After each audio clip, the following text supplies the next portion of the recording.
Hello, friends. Welcome to Creative Medicine. In this lecture, we will learn about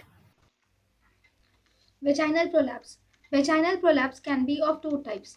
We have anterior wall vaginal prolapse and we have posterior wall vaginal prolapse. So anterior wall vaginal prolapse, if the prolapse is seen in the upper two-third, then it is called as cystocele.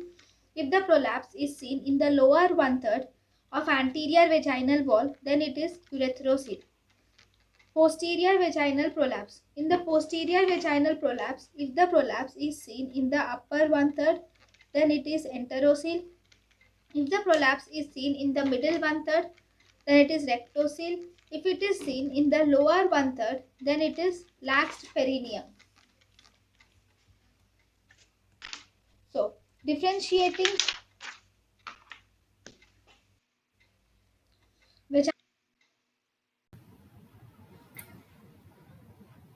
thank you and thank you for watching.